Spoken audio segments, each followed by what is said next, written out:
The weight of the diamonds around her neck felt heavier than the weight of the city's expectations. For Aurora Winslow tonight was supposed to be a triumph, her first major appearance since announcing her pregnancy. But as her billionaire husband Radley scanned her with a look of cold appraisal, she knew it was just another stage for her public trial. He saw her burgeoning belly not as the vessel of his heir, but as a flaw in his perfect aesthetic. He wanted a trophy, and tonight she felt like a tarnished one. Little did he know the woman he was about to humiliate in front of New York's elite was not the fragile ornament he believed her to be. She was the architect of his downfall. The air in the Fifth Avenue penthouse was so sterile it seemed to suck the warmth from Aurora's skin. It was the kind of clean that didn't come from scrubbing, but from a lack of life, a curated emptiness where every surface gleamed, and no object was ever out of place. It was Radley's world, and she was just his most expensive and currently most disappointing acquisition. Aurora stood before the full-length gilt-edged mirror, her hands resting protectively on the gentle curve of her stomach. 5 months.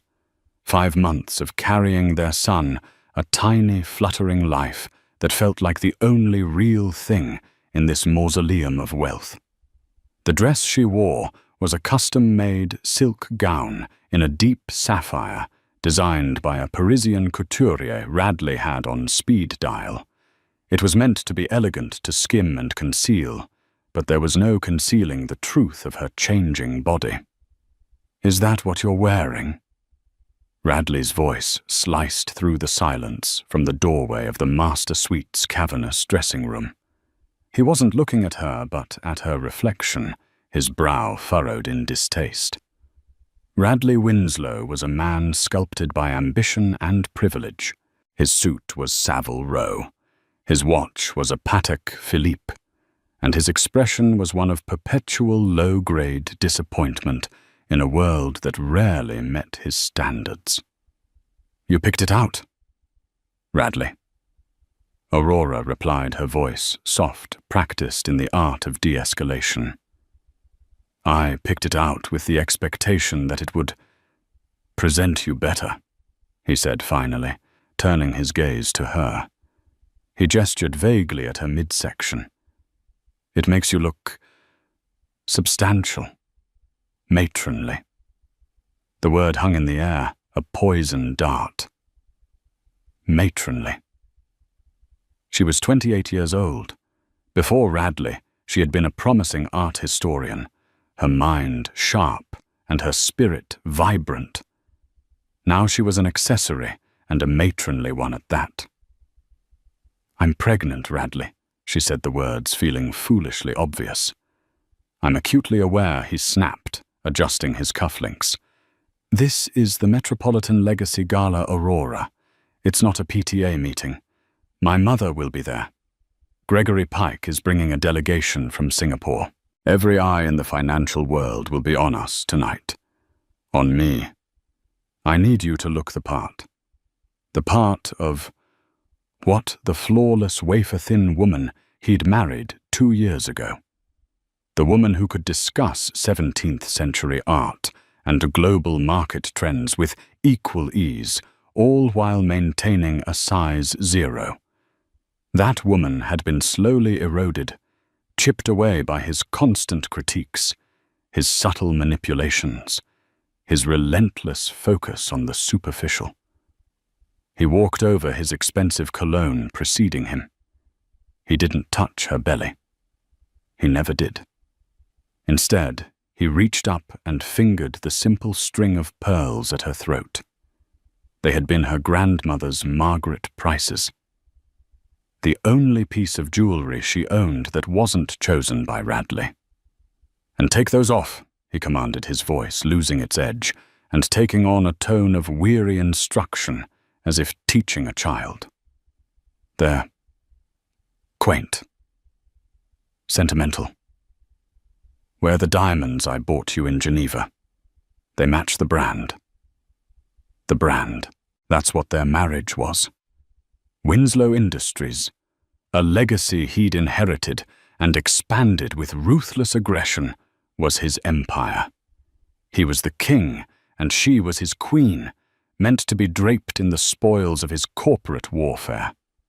Aurora felt a familiar wave of resignation wash over her. It was easier to comply. Arguing only led to colder silences to him, sleeping in one of the other 5 bedrooms, to a chill that was far worse than the pristine air conditioning. She unclasped her grandmother's pearls, the familiar smooth orbs feeling warm against her cold skin. She placed them carefully in their velvet box, a small act of surrendering a piece of herself. As she fastened the cold, heavy diamond necklace, its fire felt garish against her skin. Each stone felt like a link in a chain. She met her own eyes in the mirror. The vibrant young woman was gone, replaced by a ghost with tired eyes and a forced smile. But deep within, beneath the layers of silk and diamonds and resignation, the flutter of her baby reminded her that something was still hers, a secret strength, a reason to endure. Better, Radley pronounced, giving her a curt nod. Now let's go. And Aurora. He paused at the door, his hand on the handle. Tonight, try to fit in, mingle, laugh at the right jokes. Don't just stand in a corner talking about dead painters. And for God's sake, don't talk about the pregnancy unless someone asks. It's unbecoming. He left, leaving her alone in the cavernous room. She took one last look at herself. The sapphire dress, the blinding diamonds, the carefully styled hair. She was the perfect picture of a billionaire's wife. But the illusion was cracking, and tonight she had a feeling it was going to shatter completely. For the first time in a long time, the thought didn't fill her with terror. It filled her with a strange, terrifying hope. She placed a hand back on her belly, a silent promise to the life within. This isn't our life. Not forever. The limousine slid through the streets of Manhattan like a silent black shark parting a sea of yellow cabs and city buses. Inside, the silence was as thick and suffocating as the city's summer humidity. Radley was on his phone, his thumb flying across the screen, a scowl etched onto his handsome face. Aurora watched the glittering lights of the city blur past, feeling a knot of dread tighten in her stomach. She had spent the last hour with her best friend and lawyer, Beatrice Bayard Chen, on a video call under the guise of discussing a charity art auction. Bee's voice had been the anchor in her swirling anxiety. Remember the plan, Aurora Bear had said, her face calm and resolute on the tablet screen. Let him play his part. Let him think he's in complete control. Every word he says tonight, every condescending glance, is just more evidence. The board needs to see it. The world needs to see it. You are not the victim here. You are the strategist. The words had sounded so brave then. Now, sitting beside the architect of her misery, Aurora felt her resolve waver.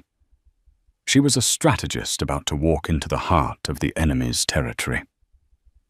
The car pulled up to the curb in front of the Metropolitan Museum of Art. A river of paparazzi flashbulbs erupted, a blinding, violent strobe that made Aurora flinch. Radley, however, came alive. He straightened his tie, a practiced, charming smile, instantly replacing his scowl. This was his element.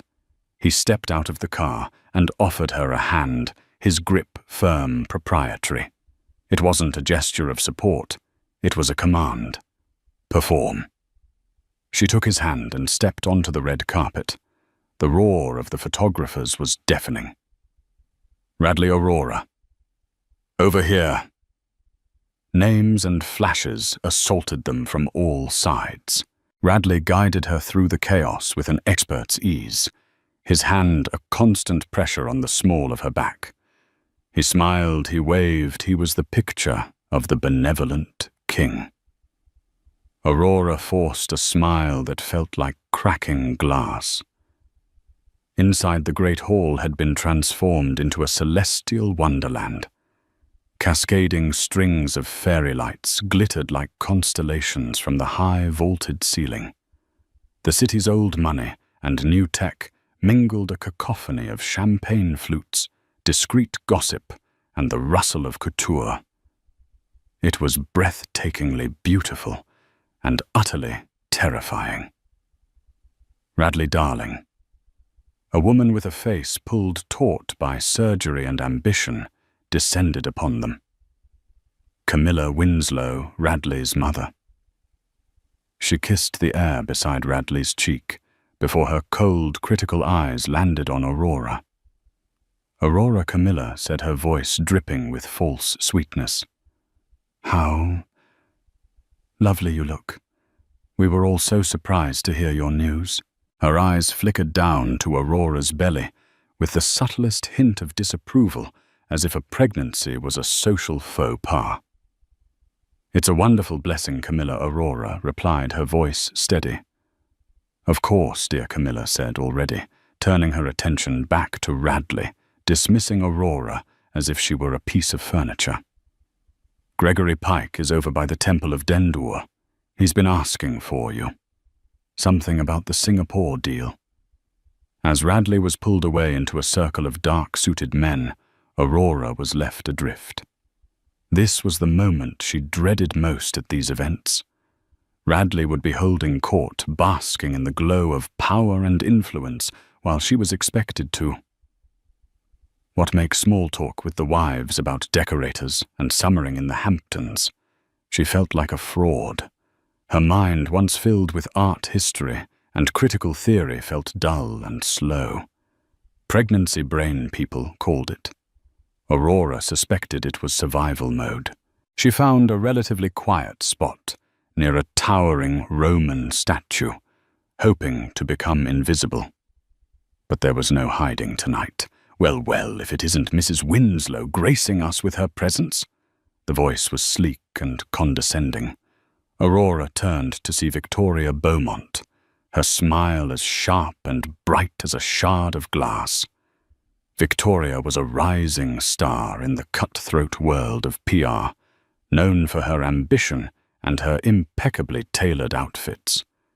She was also, as Aurora had known for the past 6 months, Radley's mistress. Aurora had found the evidence accidentally a credit card statement, with charges for a suite at the Carlyle on a night Radley was supposedly in Chicago. A stray text message glimpsed over his shoulder, ending with a single damning X. She'd never confronted him. What was the point? He would have lied, gaslighted her, made her feel insane for even suspecting. Instead, she'd called B, and they had started to plan. Victoria Aurora said, her tone neutral. Victoria's eyes, a cold, calculating blue, raked over Aurora's body. "Pregnancy certainly agrees with you." She purred, the compliment laced with venom. "You look so comfortable." It was the same insult as Radley's, just wrapped in a prettier package. Before Aurora could respond, Radley reappeared, his arm sliding possessively around Victoria's waist. It was a casual, familiar gesture that sent a fresh stab of pain through Aurora's chest, despite everything she knew. He didn't even glance at his wife. "Vicky, darling," he murmured, his voice low and intimate. "Gregory was just saying how brilliant your last press campaign was." "I aim to please Victoria," said, leaning into him, her red lacquered nails resting on his lapel. It was a brazen public display. They were standing mere feet from her, a tableau of betrayal for anyone to see. And people were seeing it. Aurora could feel the weight of their stares, a mixture of pity, curiosity, and schadenfreude. Her cheeks burned with humiliation. Then Radley turned, as if suddenly remembering she was there. A cruel, smug smile played on his lips. He looked from the sleek, predatory form of Victoria to the softly rounded shape of his pregnant wife. He leaned in his voice just loud enough for the nearby clusters of people to hear. Aurora. You've met Victoria, of course. She's the one who keeps the Winslow brand looking sharp and forward-thinking, he said. Then he gestured toward Aurora, a theatrical sweep of his hand. And this is my wife, Aurora. She's embracing a more traditional role. He paused for effect, his eyes glittering with malice. It's important to have someone who looks to the future. He continued, his gaze fixed on Victoria, and someone to represent the past, the domestic, someone who doesn't quite fit in with the pace of modern life anymore, but we keep her around for sentimental value. The words were a physical blow. A collective, quiet gasp rippled through the people closest to them. Someone tittered nervously. Victoria's smile widened, a triumphant, predatory gleam in her eyes. Aurora felt the blood drain from her face. The room seemed to tilt, the glittering light swimming before her eyes. He hadn't just insulted her. He had crucified her. He had publicly declared her obsolete, a relic he kept out of pity while anointing her replacement right in front of her. The cruelty was so breathtaking, so absolute, it stole the air from her lungs. She looked at his face, at the man she had once loved, and saw only a stranger, a monster clad in a bespoke suit. The pain was immense, a white-hot agony that threatened to consume her. But then she felt it, a tiny, indignant flutter from within her womb. Her son. And through the pain, through the humiliation, B's words echoed in her mind. You are the strategist. She straightened her spine. She lifted her chin. She did not cry. She met Radley's cold, triumphant gaze with an expression he had never seen on her face before. It was not anger, not sadness. It was a chilling, absolute calm. "Excuse me," she said, her voice clear and steady, cutting through the awkward silence. "I need some water." Without another glance at him or at the smug face of his mistress, she turned and walked away. Every step was a battle against the urge to run, to crumble. She could feel the eyes of the entire room on her back, a physical weight of judgment and pity. But she did not falter. She was walking towards the stage, towards the podium, where the night's host was about to begin the main presentation. She was walking towards the end of her old life. The performance was over. The real show was about to begin. Aurora moved through the glittering crowd like a phantom. The whispers followed her, trailing in her wake like the train of a funeral dress. "Did you hear what he said? How dreadful." Well, she has let herself go. Each comment was a small sting, but they barely registered.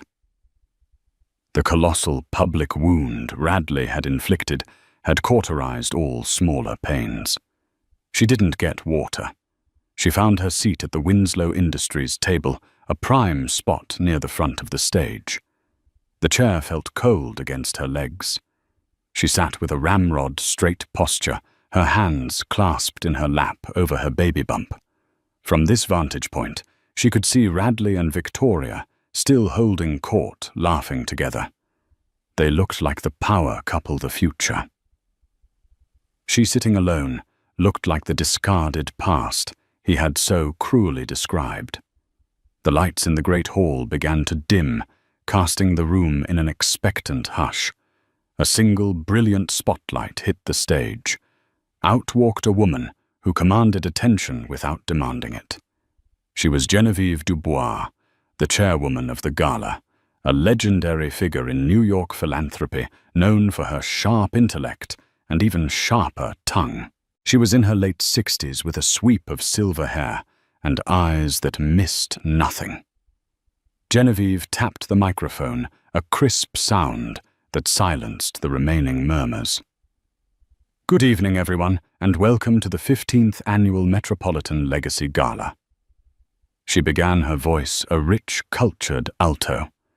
Tonight we celebrate not just the art that enriches our lives, but the generosity that preserves it for generations to come.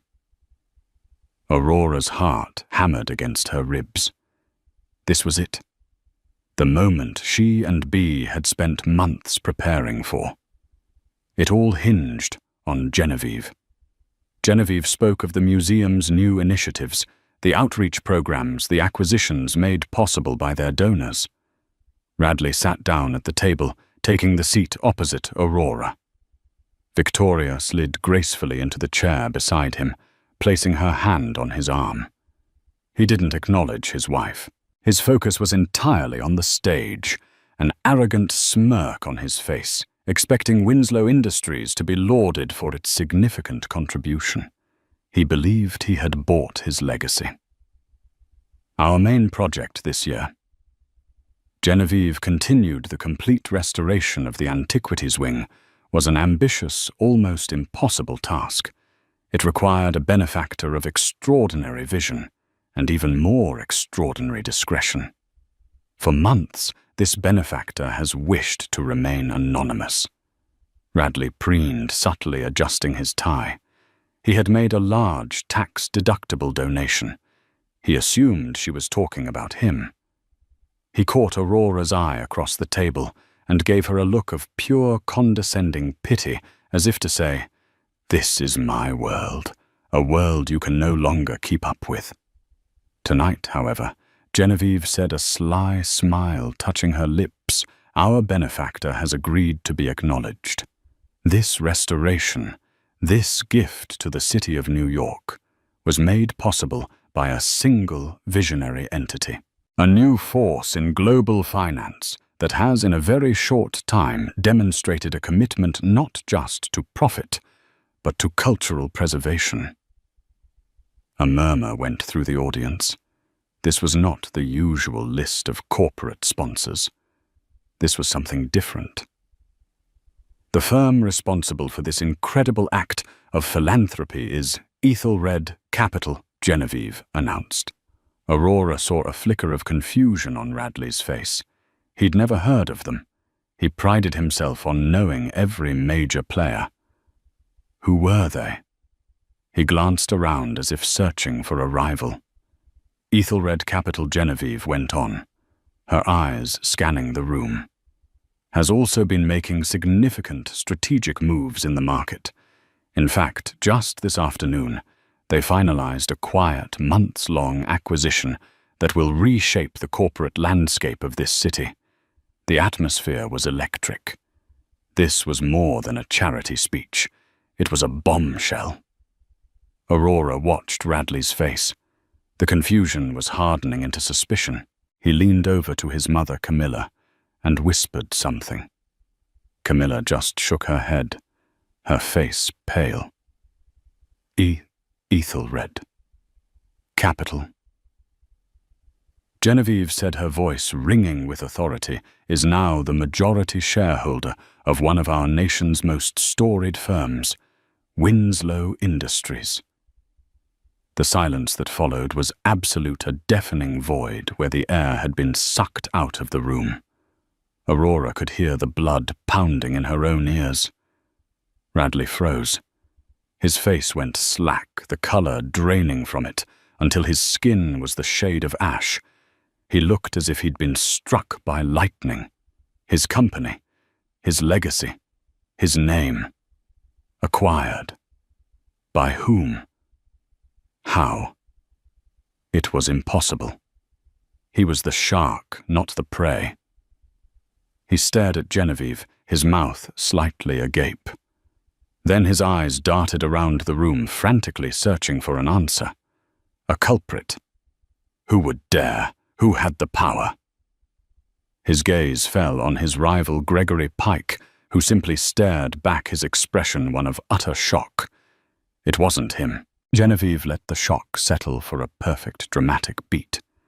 And the visionary, fiercely private owner of Ethelred Capital, the woman who now controls the future of Winslow Industries and who funded our beautiful new wing, is with us tonight, she said, her voice building to a crescendo.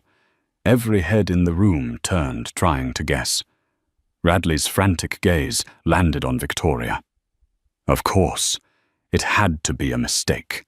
Ethelred Capital must be a shell company for him, set up by his lawyers for some arcane tax reason he hadn't been briefed on. And this host, this woman, must have gotten her wires crossed. She was supposed to name him. In his panic, his mind fabricated the only reality he could grasp. Genevieve held up a cue card. It is my distinct honor to introduce the driving force behind it all. Please stand and be recognized. Ms. Victoria Beaumont. Time seemed to warp. For a split second, the name hung in the air, a nonsensical arrangement of syllables. Victoria Beaumont. Victoria, who had been basking in the reflected glory of Radley's power, froze mid-sip of her champagne. Her eyes widened. The name registered, but the meaning did not. It was like hearing a foreign language she almost understood. Radley stared at her, his mind a maelstrom of confusion and dawning misplaced relief. Victoria. Was this some bizarre, elaborate power play she had orchestrated for him? A surprise. It made no sense, but it was the only lifeline his drowning ego could grasp. He thought, clever girl. She put it in her name for secrecy. He started to form a proud, relieved smile. The spotlight, which had been on Genevieve, swung across the room. It swept past a table of bankers over a celebrated actress and landed with pinpoint accuracy directly on Victoria Beaumont. The brilliant white light hit her like a physical force. One moment she was a guest, the next she was the specimen. Hundreds of pairs of eyes. The eyes of New York's most powerful and influential people were fixed on her. They were looking at her not as Radley Winslow's beautiful mistress, but as the new titan of industry, the mysterious owner of Ethelred Capital, the woman who had just swallowed his company whole. Victoria's face was a mask of utter bewilderment. Her perfectly painted smile faltered, then vanished. She looked at Radley, her eyes wide, with a silent, desperate question. What is happening? Radley just stared back, his own expression a chaotic mix of confusion and expectation. From the stage, Genevieve beamed. Ms. Beaumont, please take a bow. Your generosity and business acumen are astounding. A smattering of polite, confused applause started. Victoria was trapped. The light was blinding, the stares were suffocating.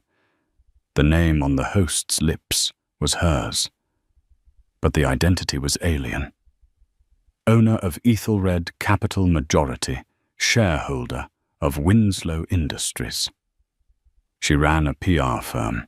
She managed narratives and schmoozed journalists. She didn't orchestrate multi-billion-dollar hostile takeovers. The pressure mounted in her chest.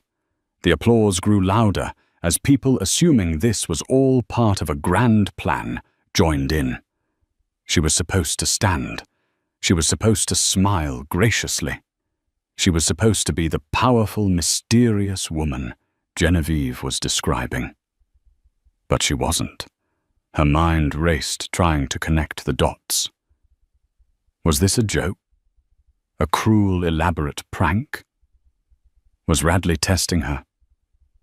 Her gaze flickered from Radley's stunned face to the calm, implacable woman on the stage, and then finally across the table to Aurora. Aurora was just sitting there, her hands still resting on her belly, watching. There was no shock on her face, no surprise. There was only a quiet, knowing stillness. And in that moment, a sliver of terrifying truth began to wedge its way into Victoria's consciousness. This wasn't a mistake. This wasn't a prank. This was a chess move, and she was just a pawn. She had been used. The room began to spin. The faces in the crowd blurred into a grotesque swirl of jewels and judgment. The applause sounded like rushing water in her ears. The weight of an identity she couldn't claim, the public proclamation of a power she didn't possess. The sudden horrifying realization that she was a puppet in a play she didn't even know she was in. It was all too much. Her breath hitched. A small, strangled gasp escaped her lips. Her perfectly manicured hand, the one holding the champagne flute, trembled violently, sloshing golden liquid onto the white tablecloth. Her eyes rolled back in her head. And as the city's elite looked on Victoria Beaumont, the woman named as the new Queen of New York, Finance slumped sideways in her chair and fainted dead away, collapsing in a heap of designer silk and shattered composure. The gala erupted. The applause died instantly, replaced by gasps and shouts. People leaped to their feet. Waitstaff hurried forward. Radley, jolted from his stupor, yelled her name, Victoria, and rushed to her side, a look of pure panic on his face.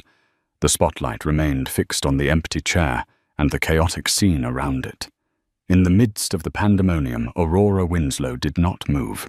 She simply watched the man who had publicly destroyed her minutes earlier, now desperately tending to the woman he had chosen over her, completely oblivious to the fact that they were both just puppets whose strings had been cut. The strategist B had called her. Aurora finally understood what it meant. It meant watching your enemies self-destruct right on schedule. The chaos around the Winslow table was a vortex of frantic energy. Radley was kneeling beside Victoria, fumbling to loosen the collar of her dress, shouting for a doctor. Camilla Winslow was fanning her own face with a program, her expression one of horrified scandal. The beautiful dramatic scene Victoria's collapse had created was precisely the distraction Aurora had counted on. On stage, Genevieve Dubois handled the disruption with the poise of a seasoned general. It seems the excitement of the evening has been a little overwhelming for Miss Beaumont, she said calmly into the microphone, her voice cutting through the noise. Let's give her some space, please. The staff and medical personnel are here to assist. She waited a beat as Victoria began to stir, aided by Radley and a physician who had been seated nearby. The immediate crisis was passing, but the larger question still hung thick and unanswered in the air. Genevieve raised a hand for silence. The room, still buzzing slowly, quieted down, all eyes turning back to her. They had witnessed the drama, now they craved the explanation. My deepest apologies for the confusion, Genevieve said, her tone professional, but with an undercurrent of steel. It appears there may have been a misinterpretation on Miss Beaumont's part. A low murmur rippled through the crowd. Misinterpretation. Genevieve looked down at her cue card again, as if to double-check. The pressures of such a momentous announcement are of course immense. Perhaps I should have been clearer. She paused, letting the suspense build to an almost unbearable peak. Radley, helping a dazed and mortified Victoria to her feet, froze and looked toward the stage. His nightmare wasn't over. Ethelred Capital is indeed a profoundly private organization, Genevieve explained, her voice deliberate and clear. So private, in fact, that it operates through a series of legal firewalls and proxies. The name given to me, the principal of Ethelred, the true architect of this acquisition and this magnificent donation, was not meant to be a proxy. It was meant to be a person. She looked directly, unequivocally, at the Winslow table. Not at Radley. Not at the shambles where Victoria had been. Her gaze settled with profound and unmistakable intent on the silent, composed, pregnant woman who had not moved an inch. "There seems to be a mistake on my card," Genevieve announced, though her confident tone suggested there was no mistake at all. "The name isn't Beaumont. It's Winslow." "Ladies and gentlemen, the owner of Ethelred Capital and the new majority shareholder of Winslow Industries is Mrs. Aurora Winslow." If the previous announcement had caused a shockwave, this one was a seismic event. 1,000 minds in the room struggled to process the information. Aurora Winslow. The quiet wife. The matronly sentimental accessory. Radley had just mocked and dismissed the woman who didn't fit in. The spotlight operator, recovering from the previous chaos, swung the beam away from the disgraced Victoria and landed it squarely on Aurora. And the world saw not the timid, humiliated woman from 20 minutes ago. They saw a queen. Aurora blinked slowly, adjusting to the brilliant light. Her expression was serene, her posture regal. The sapphire dress no longer looked like an ill-fitting garment. It looked like royal attire. The diamonds around her neck were not a heavy chain, but a crown. Her pregnancy was not a domestic flaw. It was the symbol of a dynasty she now controlled. Radley had straightened up, his hands dropping from Victoria. He turned his head slowly, mechanically, to look at his wife. The blood had drained from his face again, leaving behind a pallid mask of disbelief. His mouth opened, but no sound came out. He looked at Aurora, as if seeing her for the very first time. He was looking at a complete stranger who wore his wife's face. The gentle art historian, the compliant wife, the woman he had molded and controlled and broken. It was all a lie. A magnificent, devastating lie. Aurora met his gaze across the table. In her eyes, there was no gloating, no triumph, no desire for revenge. There was only a come quiet finality. It was the look of a game master whose checkmate had just been played. The room was utterly silent for a long moment. Then from a table near the back, a single person began to clap. It was Bia Chen Aurora's lawyer, her face glowing with pride. The sound broke the spell. Someone else joined in, then another and another. The applause was tentative at first, born of shock. But it grew. It grew into a wave, a thunderous ovation far louder and more genuine than the one offered to Victoria. They weren't just clapping for a donation or a business deal. They were clapping for the sheer audacious brilliance of the drama they had just witnessed. They were clapping for the mouse that had revealed herself to be a lioness. Aurora gave a small, graceful nod, a gesture of acknowledgement to the room, but aimed directly at her husband. She had taken everything from him. His company, his power, his public image, and she had done it on his stage in front of his world, using his own cruelty as the trigger.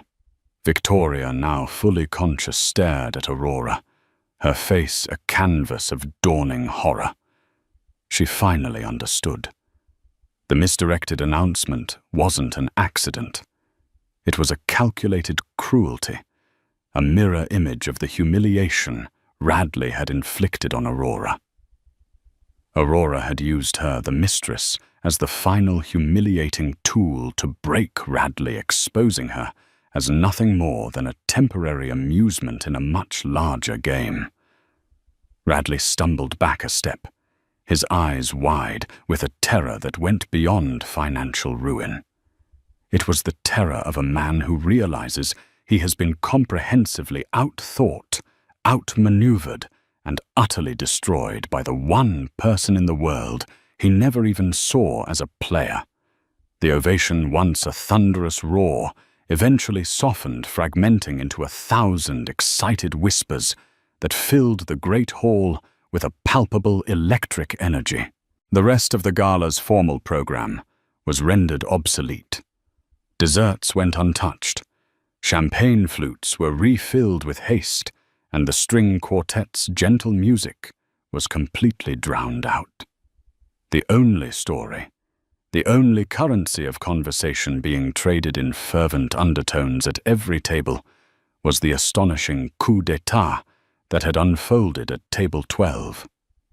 Aurora remained seated a small island of profound calm in the swirling sea of speculation. She felt a strange sense of detachment, as if she were watching a film of her own life. People looked at her differently now. The pitying glances were gone, replaced by expressions of awe, fear, and ravenous curiosity. A few brave souls, mostly titans of industry, who recognized a seismic power shift when they saw one, approached her table.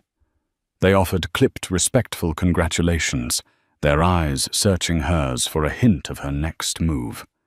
She accepted their words with a polite, enigmatic nod, saying little.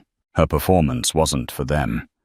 She was waiting for the final act, the one-on-one confrontation that was both inevitable and necessary. She didn't have to wait long. Across the room, she saw Radley. He had just finished bundling a pale, trembling Victoria into a waiting car, dispatching his mistress with the same dismissive haste he might use to send away a catering error. Now he turned back towards the museum entrance, his face a thunderous mask of pure, unrestrained fury. His Savile Row suit looked rumpled. His tie was slightly askew, and his usually perfect hair was disheveled from where he had repeatedly run his hands through it in frantic disbelief. He looked like a man who had been caught in a hurricane. He strode back into the hall, ignoring the way the crowds parted for him, the whispers intensifying in his wake. His mother, Camilla, intercepted him, her face a mask of panic and social ruin. "Radley, what is going on?" "You must fix this." She pleaded, her voice a sharp hiss. He brushed past her without a word, his eyes locked on Aurora. He saw nothing else. Not the curious stares, not the ruined Gala, not his distraught mother. He saw only the woman who sat at the center of his demolished world. He stormed towards the table, his powerful stride radiating a rage that was almost a physical force. "Outside. Now." He hissed the two words, slicing through the air, low and shaking with a violence he barely kept contained. Aurora looked up at him. The man she had once loved, the man whose approval she had craved, was gone. In his place was a cornered animal, all bared teeth and wounded pride. She felt a flicker of the old fear, a conditioned response from years of walking on eggshells, but it was extinguished as quickly as it came. She placed a hand on her belly, the steady, rhythmic life within her, a potent anchor. This was for him. This was for their future. Slowly, deliberately, Aurora pushed her chair back. She rose to her feet with a newfound grace, her movements unhurried, imbued with an authority that was entirely her own. She was no longer the wife being summoned. She was the queen, granting an audience. Without a word, she walked past him, her sapphire gown rustling softly, and led the way towards a set of heavy oak doors she knew led to a quiet, private corridor. It overlooked the museum's darkened gardens, a place of silent, sleeping beauty. The contrast felt appropriate. The moment the heavy door clicked shut behind them, sealing them in a sound-proofed silence, Radley's carefully maintained facade shattered into a million pieces. "What have you done?" he snarled, advancing on her. His voice was a raw, wounded sound ripped from his throat, What in God's name have you done to me, Aurora? My company, my legacy, everything my father, my grandfather built. How could you? How he wasn't just angry. He was utterly bewildered. A god who had woken up to find his worshippers had stolen his temple. Ethelred Capital. What is that? Some pathetic little shell game. Where did you get that kind of money? Did you sell your sad little paintings? He was flailing his insults, lacking their usual precision. His mind, unable to process a reality so far removed from the one he had constructed. Aurora remained perfectly still as his rage washed over her, letting the waves of his fury break against the shores of her composure. She turned from the large window where she had been gazing out at the silhouetted trees and faced him, her expression as serene as the moonlit garden behind her. I believe the correct financial term is a hostile takeover. Radley, she replied, her voice cool and even the calmness of it a stark counterpoint to his hysteria. Don't you dare be clever with me, he roared, taking another step closer. This is my life. You've torched my name, you've dragged through the mud. For what you seem to be under the impression that your name is the only one that matters, Aurora said softly. It's a blind spot you've always had. You never once in all our years together asked about my family, did you? You met my parents at the wedding, saw they were quiet, unassuming academics, and you filed them away. It fit your narrative of me. The bright, pretty, but ultimately unthreatening girl from a modest background whom you could graciously elevate into your world. She paused, letting the truth of her words sink in. You never asked about my grandmother Margaret Price beyond dismissing her pearls as quaint. You never thought to ask who she married. You never thought to ask who Gerald Price was. Radley stared at her, his face a canvas of confusion. The name meant nothing to him. His world was Wall Street and old money. He didn't concern himself with names that didn't appear in the society pages or stock reports. Gerald Price Aurora, continued her voice, a steady, clear indictment of his ignorance, was the founder of Innovate Systems. He was a quiet genius who started the company in his garage in 1982 with two of his friends. He tinkered with code when you were learning to sail in the Hamptons. In the late 90s, just before the dot-com bubble burst, he sold it to a tech giant for a sum that would make your father's inheritance look like pocket money. But he hated the spotlight. He hated people like you. So he put his entire fortune into a diversified, fiercely guarded blind trust for his only grandchild. For me. A trust I gained full control of on my 25th birthday, a year before I met you. The color drained from Radley's face. The physical reaction was stark, as if his very blood were retreating from the devastating scale of his miscalculation. He had married one of the wealthiest heiresses in the country, and had been too arrogant, too profoundly self-absorbed to ever even notice.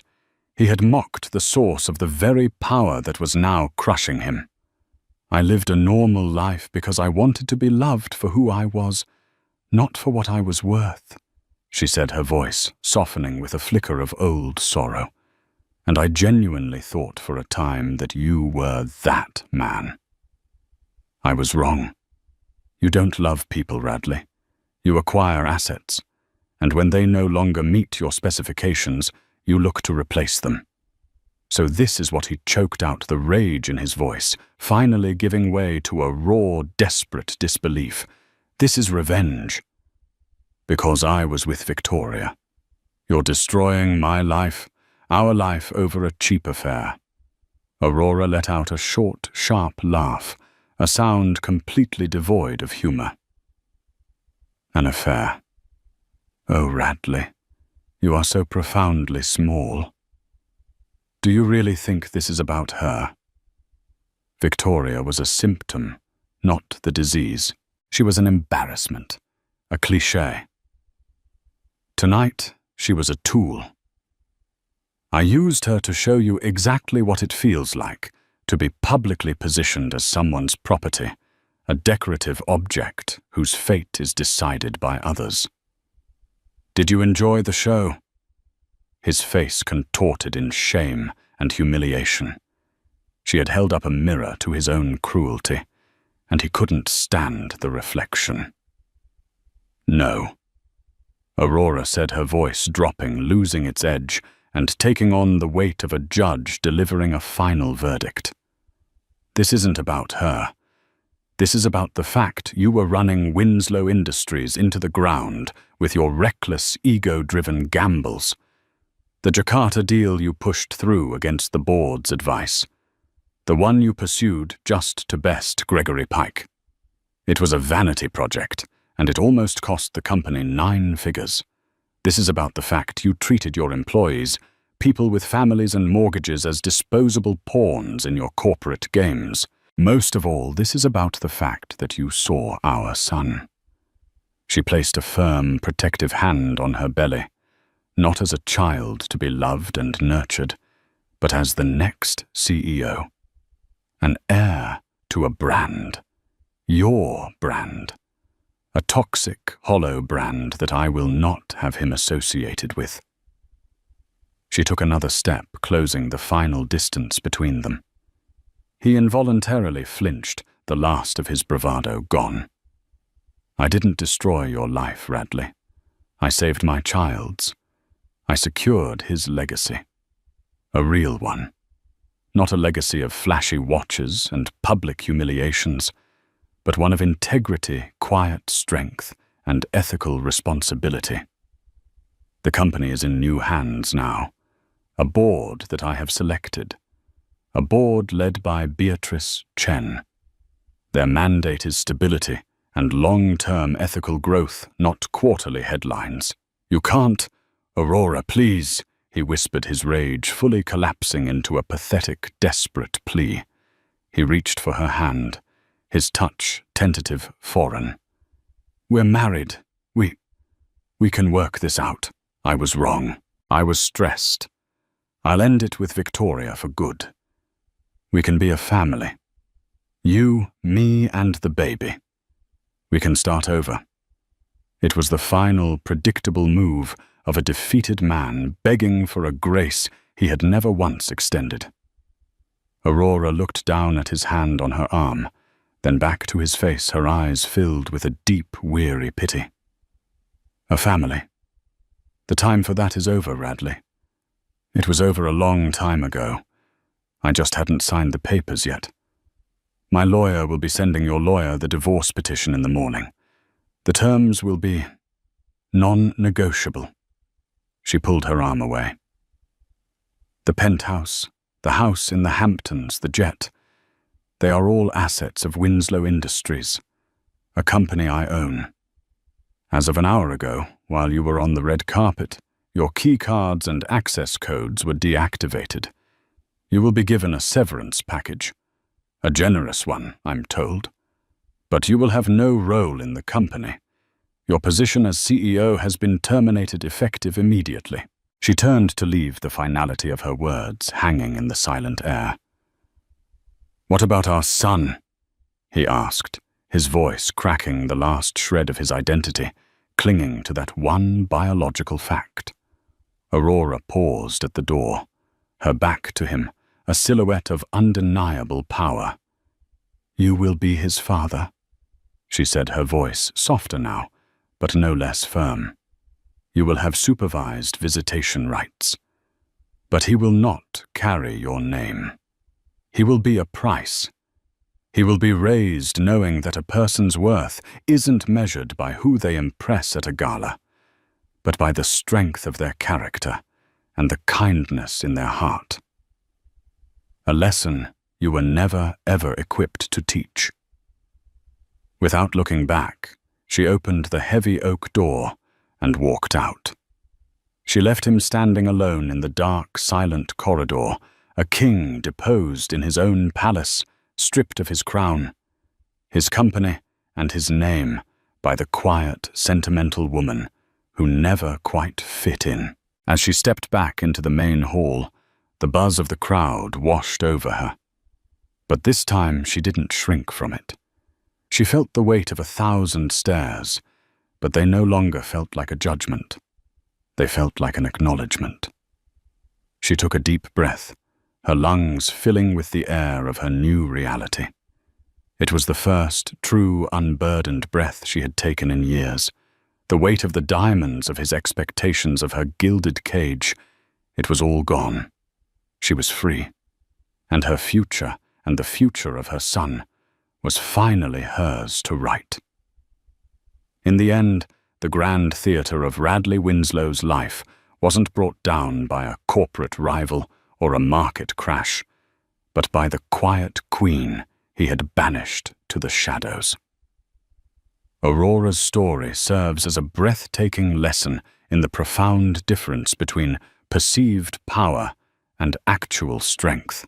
Radley, a man obsessed with image brands and monetary value, made the fatal error of his life. He could not recognize true worth when it was sleeping beside him every night.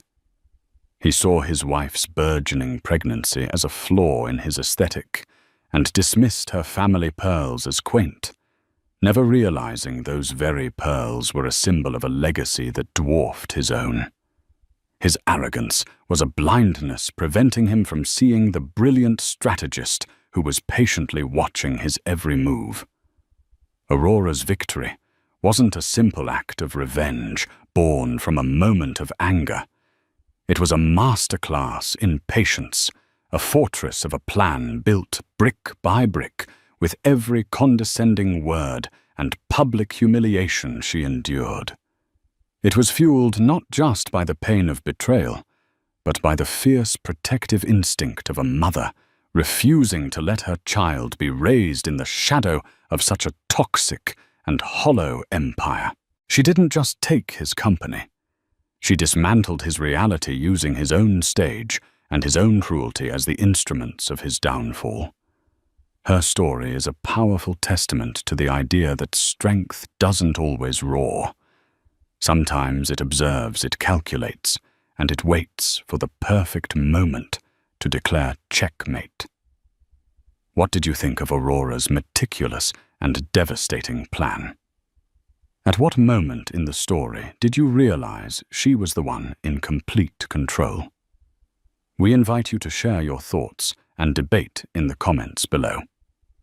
Was Radley's complete ruin justified, or was it a step too far? Mistress comes to steal the millionaire, but pregnant wife's one word sends her running.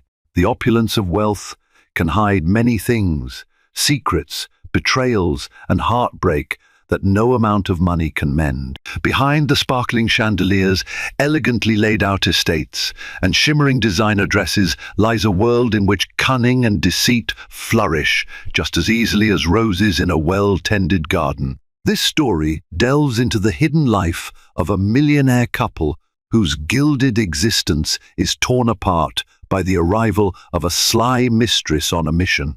She's determined to steal the man, seize his fortune, and rewrite her own destiny. But she never anticipated the pregnant wife's unwavering strength or a single word that would send her running. Marcia Dupont sat beneath a glimmering chandelier in the grand foyer of an estate known throughout the city simply as Ravenwood Manor. The mansion was perched on a hill overlooking pristine lawns and a private lake. Its marble floors seemed to whisper with the footsteps of countless visitors, from wealthy industrialists to foreign dignitaries. Ravenwood's grandeur was rivaled only by the quiet rumors that circulated behind closed doors. The owners, Roland and Serena Blackwood, were not only among the richest couples in the country, but also deeply in love, or so the world was led to believe. For years, their marriage had symbolized unity, respect, and a sense of genuine partnership. Anyone who witnessed Roland escorting his pregnant wife, Serena, to philanthropic events believed that they were the picture of conjugal perfection. Serena's charm was legendary. In her mid-20s, with a radiant smile that could light up a ballroom, she had been the darling of countless gossip columns, always talked about for her good deeds and down-to-earth personality. Roland, a businessman with an empire spanning real estate, technology, and fashion, was usually described as calm and meticulous, with a strategic mind that had turned him into a self-made multi-millionaire before he turned 35. But behind the polished doors of Ravenwood Manor, storms were brewing. The carefully curated illusions of harmony were beginning to crack. Marcia Dupont, perched uncomfortably on an antique chair in that magnificent foyer, was a harbinger of that storm. She was an unfamiliar face at Ravenwood. No one quite knew how she had managed to secure an appointment, nor did they fully grasp her intentions. Yet she was welcomed with the courtesy extended to any visitor of status, if only because of the rumored connection she had to Roland. Marcia ran her fingers over a small diamond pendant around her neck, an inheritance from a grandmother she'd once adored. It was the only genuine piece of luxury she owned. Everything else had been purchased on credit, or borrowed from acquaintances with better fortunes. She exuded an air of confidence that derived not from wealth, but from raw determination. She had one goal in her mind: to manipulate Roland Blackwood into falling for her charms and eventually supplant his pregnant wife. She wasn't a random passers-by or a star-struck fan. She had studied Roland meticulously. She knew his daily schedule, his likes, and even the brand of cologne he favored. She was aware that he occasionally visited a private lounge in downtown Chicago called La Belle Vive, known for the hush-hush deals that happened there amid swirling cigar smoke and chilled champagne. She knew about his philanthropic appearances at charity galas for Save the Children or the lavish annual fundraiser at the Ritz-Carlton, where Chicago's elite, including old money families and local celebrities, converged. More important than these public engagements, however, was the information gleaned from well-placed bribes and cleverly extracted secrets. Roland's marriage, though outwardly perfect, had hit a rocky patch. No one else in that foyer, with its vaulted ceilings and stylized frescoes, suspected Marcia's true motive. She was there under the guise of a new interior designer, recommended by an acquaintance of Roland's. She had the portfolio to show for it, though most pictures in it had been stolen from obscure websites. Yet her real mission was straightforward: infiltrate the household and tear Roland away from Serena. She had surmised, through keen observation of her prior paramours, and she'd had many, including men twice her age, that men of Roland's caliber often succumb to the novelty of a new flame, particularly during a time of vulnerability or marital tension. As she awaited the man of the house, she ignored the antiques around her, the gilded chairs, the carved mahogany tables, and the million-dollar paintings. Her eyes were fixed on the future, her future as a millionaire's partner, an existence of champagne brunches, weekend getaways by private jet, and a flamboyant sense of security. She had no qualms about sabotaging another woman's life to get there. Serena's pregnancy was merely an inconvenience, if anything. Marcia had grown up in modest circumstances. After her mother's death, she'd bounced between foster homes, learning to fend for herself at a young age. The injustice of that life shaped her into a cunning survivor. Wealth was her passport out of fear, out of instability, and she would do whatever it took to acquire it. She had become adept at lying, at performing any role necessary in the game of seduction. Now, with the biggest target of her career, she was determined to outdo herself. The double doors finally swung open, and Roland Blackwood emerged from his study. He was tall, with an athletic build, his hair immaculately groomed, and his presence emanating an understated confidence. Despite his aura of composure, there was a curious flicker in his eyes when he saw Marcia. He wasn't entirely sure what had brought her here, but he was a man who never turned away a conversation that might yield new business or creative synergy. Little did he know, he was about to feed the serpent that would threaten to strangle his marriage. "Thank you for coming," Roland said politely, extending his hand. "I've been told you have some interesting ideas for refurbishing Ravenwood." Marcia's lips curled into a practiced, demure smile. "It's an honor, Mr. Blackwood. I've admired Ravenwood from afar, and I have some concepts that might capture its history while adding a fresh elegance." At that moment, neither of them could imagine the labyrinth of lies, manipulation, and heartbreak that would follow. Nor could they sense the untapped strength within Roland's pregnant wife, Serena, who would refuse to let her life be shattered without a fight. And in the darkest hour, when secrets came to light, one word from Serena would be all it took to unveil Marcia's deceptions and leave her scrambling for the exit, battered by the unrelenting force of karma. Serena Blackwood sat in the estate's sunroom, gazing out onto the manicured gardens and the gentle ripples on the lake. She was halfway through her pregnancy, her figure now visibly round and glowing. Her schedule had been quiet for the last month, as she had reduced her public appearances to focus on her health and the health of her unborn child. Yet, the rest had also sharpened her instincts. She sensed something amiss, an undercurrent of unease that settled in her bones. Pregnancy often heightens a woman's awareness. Small details stand out that might otherwise go unnoticed. Perhaps it was the hushed conversations she caught between the servants. Perhaps it was Roland's slightly distracted manner lately. When she asked him about his day, he would respond with facts and figures, but the warmth in his voice was muted. She had faith in their love, yet she knew that trust alone wouldn't soothe her unease. Instinct told her that something was off. That afternoon, Serena decided to observe the estate staff. If rumors were circulating, the staff would be the first to catch wind.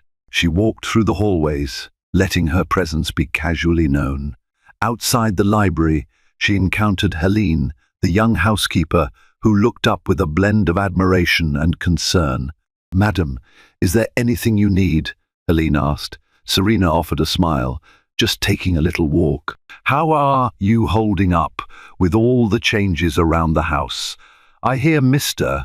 Blackwood is considering some renovations." Helene's face wavered with something akin to discomfort. "Yes, Mr. Blackwood was meeting an interior designer today. She left not too long ago." Serena asked casually. "Is she new to the field?" Helene nodded. "I believe so. I overheard a conversation about some new, fresh perspective." She certainly seemed confident. There was a moment's pause, and Serena gently coaxed, "Confident in what sense?" Helene lowered her eyes, hesitant. "I'm not sure if it's my place to comment, madam," but her manner was a bit forward. She didn't act shy about meeting Mr. Blackwood. Serena's heart fluttered, though she kept a calm exterior. "Thank you, Helene. I appreciate your honesty." Such small remarks fed Serena's sense of unease. She shrugged it off publicly, but in private, her suspicions grew. Who was this new designer? And why would her behavior raise eyebrows in the staff? That evening, Roland arrived late for dinner. Their conversation was cordial, but Serena noticed he was withdrawn. She observed him quietly, reading the tension in his shoulders, the shadows under his eyes. He mentioned the interior designer, Marcia, in passing, praising her creativity. "She showed me some sketches," Roland said, swirling his wine. "I'm impressed. She has a knack for blending modern minimalism with classic Gothic revival." Serena wanted to ask for more details, but resisted the urge to pry right away. Instead, she smiled. "I'm sure it'll be beautiful. When do I get to see these designs? I'll arrange a meeting soon. Let's wait until she polishes them up." As they finished their meal, Serena looked into Roland's eyes. She wanted to find her old husband there, the man who made her laugh, who wrapped his arms around her and said that money and power meant nothing without her. Instead, she glimpsed a flicker of restlessness. She reminded herself not to jump to conclusions. A new project often excited him. Nonetheless, she promised herself she would be vigilant. Marcia, thrilled with her first meeting at Ravenwood, wasted no time in planning her next moves.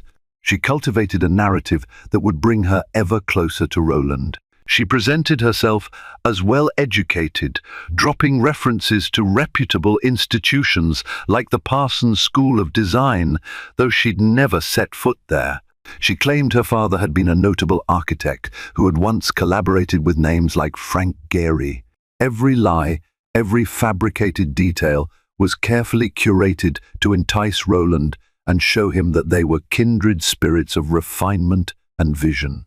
Her next step was to schedule private sessions outside the estate. She pitched the idea of examining top-tier furnishings and art pieces around Chicago. She invited Roland to join her on visits to exclusive showrooms. While Roland initially protested that he had a busy schedule, Marcia had anticipated his reluctance. She sweetened the deal by hinting at a potential partnership. If he liked her interior design approach, maybe they could collaborate on a bigger scale for his chain of boutique hotels. The possibility of a profitable venture captured Roland's attention, and soon he found himself agreeing to meet her for a showroom tour. Marcia meticulously curated every aspect of these outings. She wore elegant but understated outfits that accentuated her figure without screaming for attention. She used subtle perfume, ensuring that a faint trace would linger after she left. During their talks, she artfully balanced her knowledge of design with sly compliments about Roland's business acumen. "Your expansions into boutique hotels are truly visionary," she remarked, as they strolled through a top-tier furniture store in the city's Gold Coast district. "It's not just about offering a room, it's about offering an experience. I can see the passion you pour into every project." Roland nodded, a hint of pride in his eyes. "It's always been my philosophy that luxury should evoke emotion, not just status." She pressed her hand lightly to her chest, feigning admiration. "You know, it's rare to find someone in your position who still cares about the art, not just the profit. If we decide to work together on the interior design of your hotels, I believe we could create something truly extraordinary." Their interactions became increasingly familiar. They moved from showrooms to exclusive art galleries. At each location, Marcia made sure to mention her connections that could provide them with unique pieces at better prices. She painted a grand vision, rooms lined with curated artwork, lobbies that told stories, and subtle, thematic elements that would differentiate Roland's hotels from any competitor in the marketplace. While Roland found himself increasingly charmed by her expertise and enthusiasm, he tried to keep his boundaries. He was a married man, soon to be a father. Yet, it was impossible to deny that Marcia stirred something in him, an excitement, perhaps even an infatuation, that he had not felt in a long while. Throughout his marriage, he had never seriously contemplated infidelity. But as the days went on, Marcia's magnetism seemed more potent. She was always available, always flattering, and always making him feel like the center of attention. Little did he know that Marcia's real life was far from the sophisticated front she portrayed. She rented a small apartment on the fringes of a run-down neighborhood, bills piled up on her kitchen table. The only sign of luxury in her place was her carefully curated wardrobe. She sank every spare penny into fine dresses, shoes, and handbags, all to maintain an illusion she had painstakingly constructed. She was a gambler, betting everything on her ability to secure Roland's affection and finances before her own resources ran dry. In time, she enticed Roland to a private dinner at a swanky restaurant called Merrill & Sons, a high-end steakhouse located near the Chicago River. She framed it as a discussion about design concepts, When they arrived, she had already reserved the most private booth, one tucked away from prying eyes. Over a bottle of rare French wine, their conversation glided from professional musings to personal revelations. Marcia shared anecdotes of a troubled childhood, half-truths laced with emotional hooks. She cast herself as a survivor of adversity, fueling the notion that she was a strong, independent woman who just needed a mentor, an ally, or something more. Roland found himself touched by her stories, his empathy clouding his judgment. He didn't notice how her hand occasionally brushed his across the table, nor did he fully register the longing glances she directed at him. He was enthralled. During a quiet moment, Marcia leaned forward, her voice dropping to a near whisper.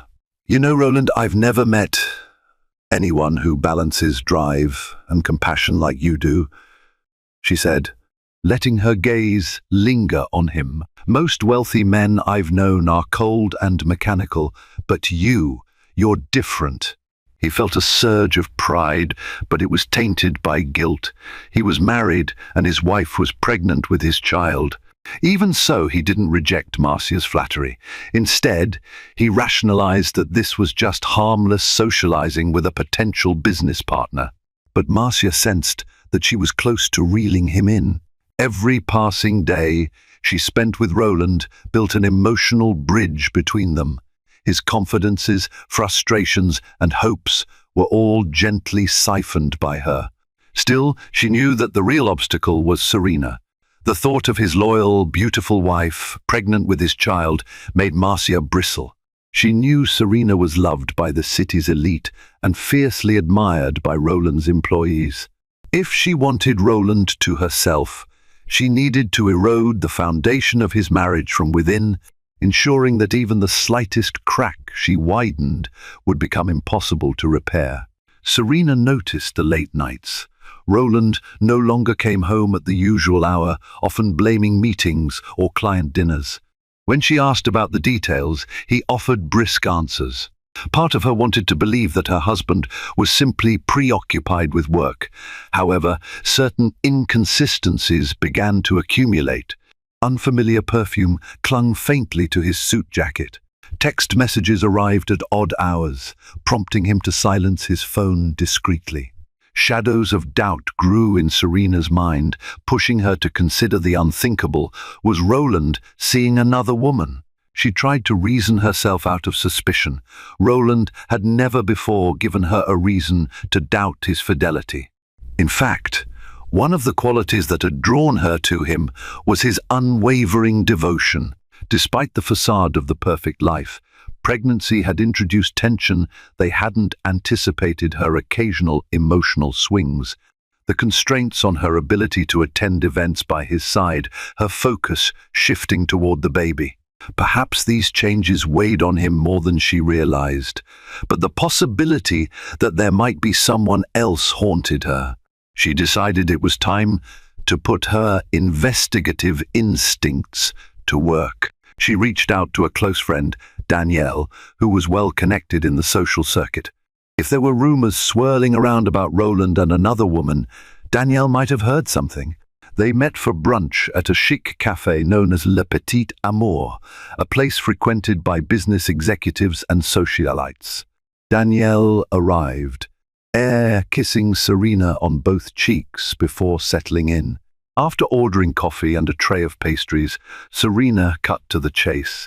"I need to know if there have been whispers about Roland," she said, trying to sound casual but failing to hide her anxiety.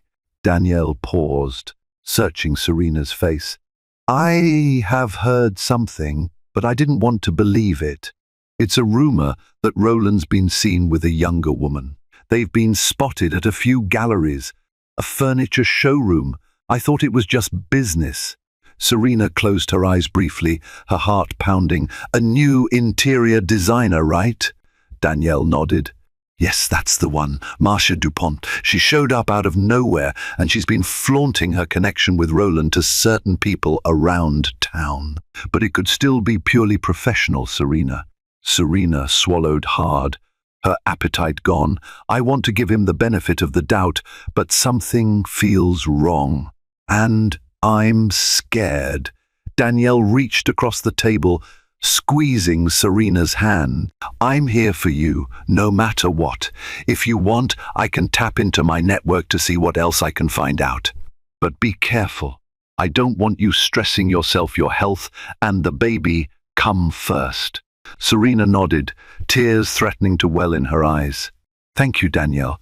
Please, let me know if you hear anything else. She returned to Ravenwood Manor with her emotions swirling. On one hand, she deeply cared for Roland and their unborn child. On the other, she felt she couldn't ignore the signs. She decided that, for now, she would gather information discreetly, hoping that her worst fears would not be realized. That night, after dinner, Serena proposed they spend some time together, but Roland politely declined, citing fatigue. She suggested a quiet stroll by the gardens, a nightly ritual they once cherished. He hesitated before finally agreeing. As they walked under the moonlit sky, Serena tried to gently open him up. You've been so busy lately, Roland. I miss you, she said softly, her voice laced with vulnerability. He looked away, guilt flashing in his eyes. I know, Serena. I've just got a lot on my plate with these new projects. She nodded. I understand. But please don't shut me out. I want to support you. Roland forced a smile. I appreciate that. Yet, something in his tone sounded hollow. Serena decided not to press further that night. She recognized his unease and suspected that a direct confrontation would only drive him away. Yet, she also sensed a fleeting glimpse of guilt and conflict in him, a sign that perhaps the situation was not too far gone. If she could speak to Roland openly, if she could remind him of the love they had built, maybe she could salvage their marriage before it crumbled. Marcia was not the type to sit back and wait for destiny to unfold. She believed in orchestrating her own fate. As Roland's attention toward her grew more evident, she began to escalate her tactics. She arranged dinners under the pretense of reviewing design plans. She invited him to exclusive events that she claimed would be beneficial for his business network. Under the soft glow of candlelit tables or amid the pulsating energy of high society galas, she inched closer and closer into his personal space. One evening, she hosted a small gathering at her rented apartment, branding it a design preview night. She lured Roland by promising that a few renowned designers and potential investors would be in attendance. In truth, she only managed to fill the cramped space with a few acquaintances posing as guests. She dressed her apartment in borrowed decor, ornate centerpieces, plush throws, and expensive-looking rugs. All illusions curated for Roland's eyes. When Roland arrived, he was struck by the sophistication she had conjured. The low light, the carefully selected music, and the enticing aroma of catered hors d'oeuvre created an atmosphere that felt both intimate and seductive. A handful of people mingled, sipping champagne, but Roland noticed the staged nature of it all. Still, he was intrigued. He recognized her resourcefulness. She had turned a modest space into something special. Midway through the evening, Marcia found a moment to draw Roland aside. She handed him a flute of champagne, tilting her head so her hair fell gracefully over her shoulder. "So, tell me," she said, her voice low, "am I living up to the expectations of this partnership?" Her proximity, the sparkle in her eyes, the subtle perfume. Roland felt a jolt of conflict. His rational mind screamed that he was treading dangerous waters. Yet his heart thudded with an addictive rush of newness. He told himself it was simply excitement about a promising collaboration, but deep down, he knew it was more. He cleared his throat, stepping back slightly. "You're quite impressive, Marcia. I have to admit that." She leaned closer again, feigning interest in a painting on her wall. "I believe we both have the potential to do amazing things, Roland." He sipped his champagne and felt his phone buzz in his pocket. He glanced at the screen. It was Serena. A pang of guilt made him tense. He wondered what his pregnant wife was doing, likely at home, resting, perhaps waiting for him to return. He thought about ignoring the call, but decided to answer in a corner, away from the crowd. "Hey, honey," he said, trying to sound casual. "Is everything all right?" Serena's voice was soft, tinged with concern. "I'm fine. Just wanted to see if you'd be home soon." "You didn't mention a meeting this late." Roland glanced over at Marcia, who watched him intently, her eyes scanning him like a predator reading prey. "I'm at a design preview event," he said, his voice cracking with forced calm. "It came up last minute. I'll be home soon." He ended the call and stared at his reflection in a window. He barely recognized himself clutching a glass of champagne in some woman's apartment, feeling the gravitational pull of infidelity. He knew a line existed, and he was quickly nearing it, if not stepping over it already. Marcia approached, an unreadable expression on her face. "Everything all right?" she asked in a tone that was deceptively gentle, yet coiled with tension. Roland nodded numbly. "Yes, just my wife checking in." She gave him a look that dripped with calculated sympathy. She must be so worried, being pregnant and all. It can't be easy. He tensed, unsure if he detected a veiled taunt. "No, it's not easy for her. That's why I should probably head back soon." Marcia didn't argue. Instead, she brushed a hand over his shoulder in a fleeting gesture of comfort. "Of course. We'll have more time to finalize details next week." He left feeling an intense swirl of emotions: arousal, guilt, curiosity, shame. Marcia was adept at leveraging just the right blend of seduction and professional courtesy, leaving him with no definitive excuse to cut ties. He rationalized that he was too invested in the design project to sever things abruptly. Moreover, a voice inside him admitted a truth. He didn't want to let her go yet. With each day, Serena grew more certain that something was amiss. Roland's mood swings were increasingly stark. Sometimes he was overly attentive, as though compensating for a hidden guilt, and other times he was distant, lost in his own world. She didn't want to believe that the man she loved, the father of her unborn child, was on the verge of betraying her. Yet the evidence was accumulating. In a quiet act of desperation, she looked through the logs of the family chauffeur who often drove Roland to business appointments. She discovered an unsettling pattern of visits to unfamiliar addresses, restaurants, and galleries places. Serena had never heard Roland mentioned before. She confronted the chauffeur discreetly. The man hesitated but ultimately confided that some of these trips were indeed to meet with Marcia Dupont. One evening, when Roland was out for what he described as a late meeting, Serena felt her nerves on edge. She hadn't been sleeping well, and the stress was beginning to wear on her. She decided to distract herself with a routine task, and began sorting through the pile of mail that had accumulated on Roland's desk. Most of it was business correspondence, invitations, and requests for charity appearances. But in the midst of it all, she stumbled upon a small envelope addressed to Roland in elegant handwriting. No sender information was visible, just a subtle flourish of an M in the corner. Her heart hammered as she opened it, half expecting a direct admission of love or lust from this shadowy woman who had invaded her marriage. Instead, she found an intricately designed invitation to an event celebrating emerging visionaries in modern design, to be held at a private art gallery downtown. Roland was listed as a special guest, personally invited by Marcia Dupont. A wave of nausea washed over Serena. She realized that Roland had not mentioned this to her, even though it was only 3 days away. She wondered if she was expected to remain blissfully unaware while he escorted Marcia around an exclusive function.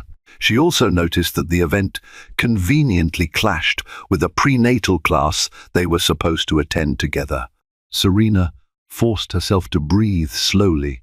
She reminded herself that in the absence of confirmation, this was still conjecture, but she felt an overwhelming urgency to protect her marriage, her unborn child, and her own sanity. That night, she waited for Roland to return, tears brimming at the corners of her eyes.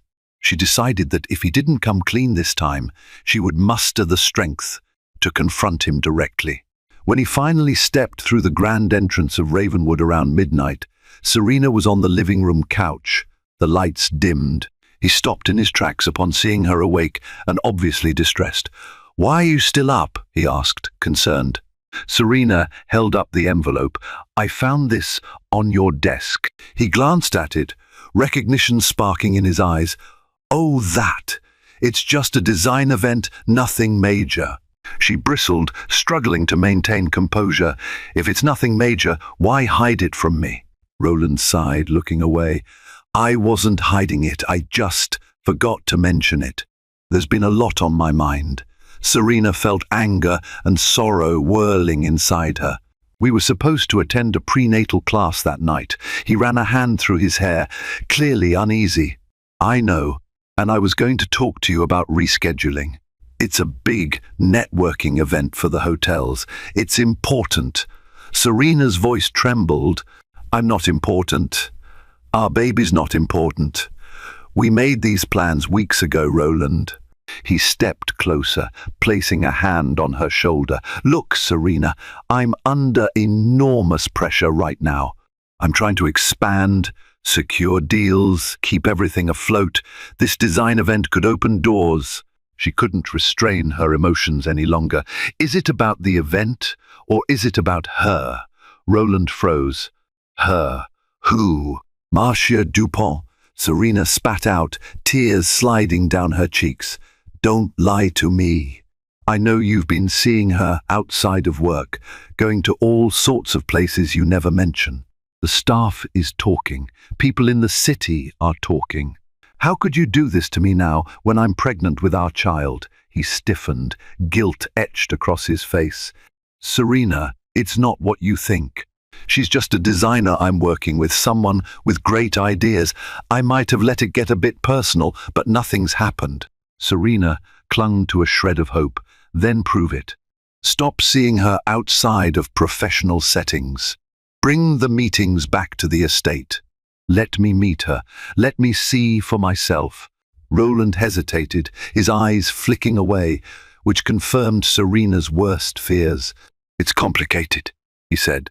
She inhaled shakily, stepping away from him. "Complicated how? Because you're falling for her?" He opened his mouth, but no words came out. The silence was damning. Serena felt her chest tighten, her vision blur with tears. Without another word, she left the living room. Roland didn't pursue her. In that vacuum, she was certain that she stood on the precipice of losing her marriage. Yet a part of her clung to the strength she had always treasured within herself. She thought of her unborn child and vowed that she would not go down without a fight. Determined not to cower, Serena decided she would attend the design event unannounced and face the situation head-on. She informed Danielle of her plan, who insisted on accompanying her.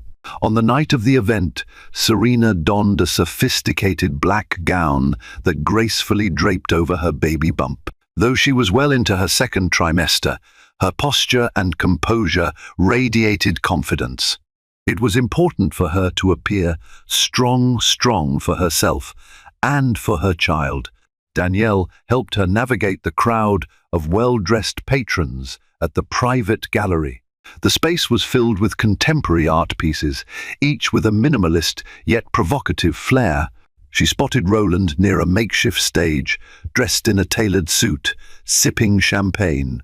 By his side, laughing at something he said, was Marcia Dupont. Her figure was wrapped in a shimmering silver dress, the plunging neckline leaving little to imagination. She had the demeanor of someone who felt wholly entitled to Roland's attention.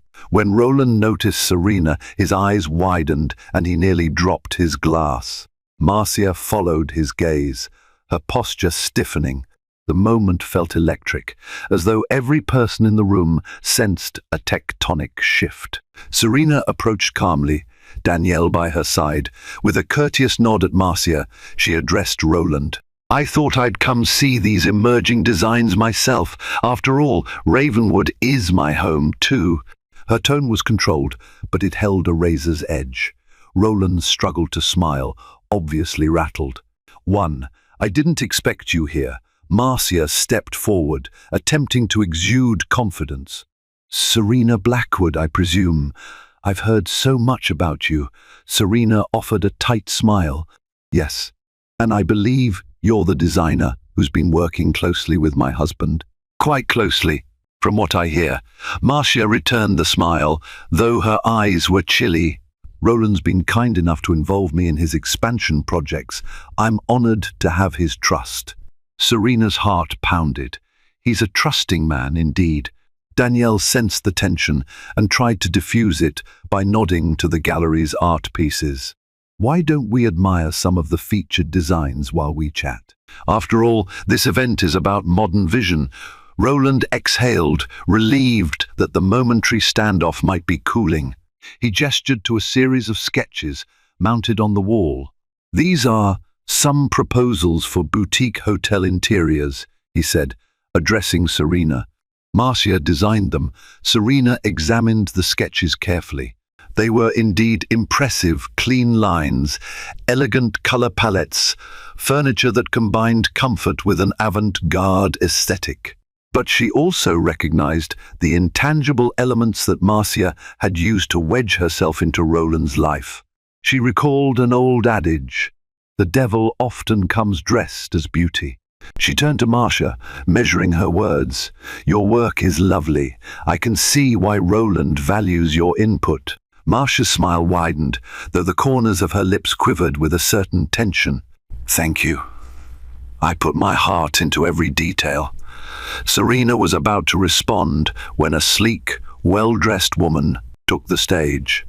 She welcomed the attendees and began describing the significance of the new wave of interior design. As the crowd turned its attention to the speaker, Roland gently guided Serena aside. Concern knitted across his brow. "You shouldn't be here in your condition.